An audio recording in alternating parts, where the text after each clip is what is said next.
Soyez les bienvenus sur Dream & Co. Pour cette balade, nous sommes dans le 20e arrondissement, dans un endroit que l'on appelle la campagne à Paris. Et là, vous me demandez, mais qu'est-ce que la campagne à Paris? C'est une bonne question et je vais te répondre, toi l'ami. Eh bien, la campagne à Paris fut fondée en 1907 par une collectivité pour permettre aux revenus les plus modestes d'obtenir un pavillon en plein Paris. Alors, autant vous dire qu'aujourd'hui, les choses ont bien changé parce que pour avoir un pavillon ici, faut des pépettes. Et c'est ici que nous a donné rendez-vous notre invité, un invité royal.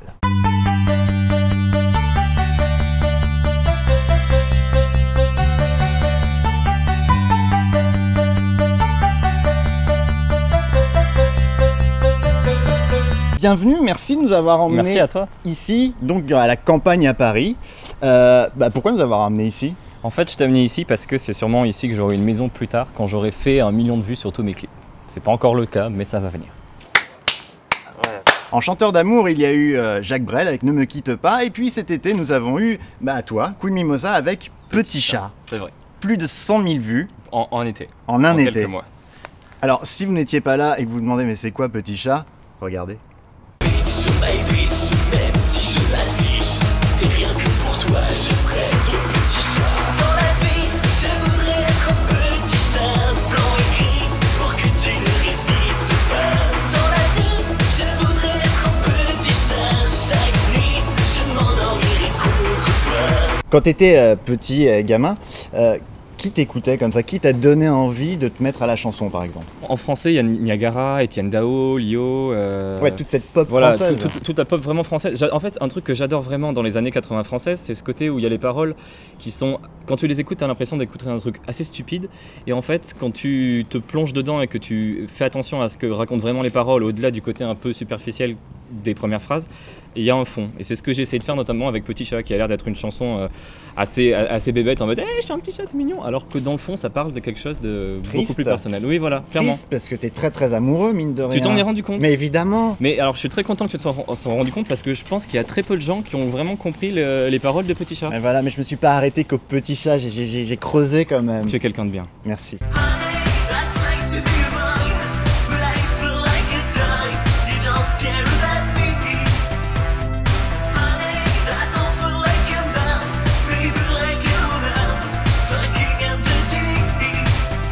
Dans tes chansons, quand on écoute bien, il y a un aspect sexy, voire même sexuel, un peu sous-entendu. C'est vrai. Mais alors, quand on regarde, et je vous invite à aller sur YouTube regarder les premiers clips de notre ami, c'est carrément sexuel. Par exemple, Love on the Phone. C'est une vraie évolution, quoi. C'est vrai que c'est une très vieille chanson, c'est le premier clip que j'avais réalisé, alors avec comme ça, vraiment... Voilà. À ce point-là. Ah ouais. Merde, je crois que j'évite de le regarder, tu vois, c'est vraiment... Allez-y. C'est vrai que j'avais pas la même approche de tout, de la vie, de la sexualité. Enfin, il y a vraiment des... Je pense que la musique et mes vidéos, mon univers a évolué en fonction de ce que je suis devenu aussi. Et quand j'ai commencé, j'étais quand même super jeune et je pense que même moi-même, je savais pas trop qui j'étais. Enfin, j'ai commencé en faisant des choses qui me faisaient kiffer, mais sans vraiment avoir une idée précise. Alors que maintenant, je sais plus ce que je suis, ce que je cherche. Et justement, quand tu as commencé, tu faisais ça plus pour toi, dans ta chambre, en mode tranquillou?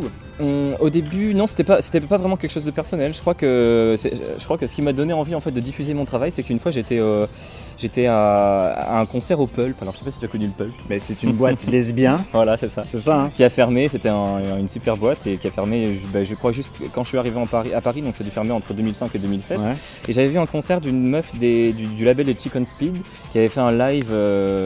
Et c'était de la musique très minimale comme ça, 8 bits, et je m'étais dit mais en fait ouais, les sons que je fais comme ça pour m'éclater, il y a des gens qui peuvent avoir envie d'écouter ça, qui peuvent aimer, ça peut plaire à un public.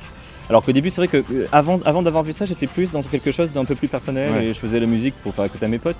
Et là je me suis dit c'est l'occasion de mettre ça en avant et du coup je me suis mis sur MySpace, j'ai commencé à mettre mon travail, mais c'était dans l'idée en fait de partager un truc. À l'époque aussi j'avais envie de faire pas mal de concerts, j'avais envie de faire ça, tu vois, voir comment c'était. Et t'en as fait pas mal? Ouais, j'en ai fait au Japon? Oui, au Japon également. Dis donc, star international sur Dream & Co, mais c'est pas rien quand même. Oui, c'est vrai que j'ai eu la chance d'être invité au Japon. Comment on se retrouve au Japon? Par Facebook. Sérieux? Non, oui, bon. Oui, en gros, si, j'ai reçu un jour un mail Facebook d'un organisateur de soirée japonaise qui m'a dit on a envie de te faire jouer au Japon. Et moi j'étais là, bon, bah oui, bien sûr. Mais je me suis dit, ça va jamais se faire, tu vois. Et puis quand j'ai reçu le billet, je me suis dit, bon, bah ça va se faire. Faut y aller. Hein. Voilà. Ah, c'était génial, c'était un truc de ouf. C'était vraiment super bien. Genre la vie là-bas, je suis resté une semaine et c'était quelque chose un truc de malade. Je vais y retourner. Genre, soit je finirai à la campagne à Paris, soit à Tokyo. La vie est une paillette, c'est ce que je dis souvent, et ça n'a jamais été aussi vrai que dans tes clips. C'est pas faux.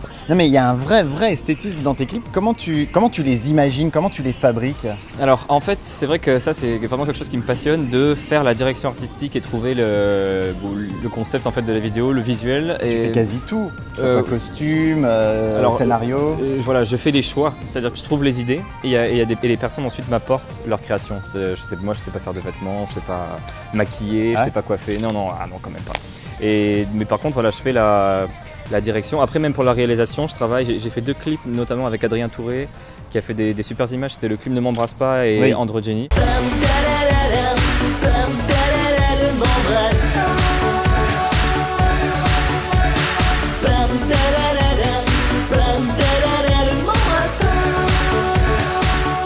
Merci beaucoup pour cette belle balade. Avec plaisir. Alors imagine, je suis un internaute qui regarde Dream & Co et je veux tes chansons, comment je fais? Alors tu mettras le petit lien en dessous peut-être? Bien sûr.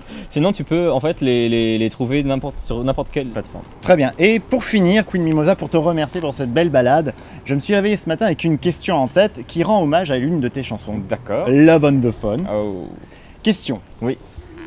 Queen Mimosa, Jonathan pour les intimes. Peut-on se faire mal quand on reçoit un coup de téléphone? Je pense qu'on peut se faire mal, ça dépend de là où est le téléphone.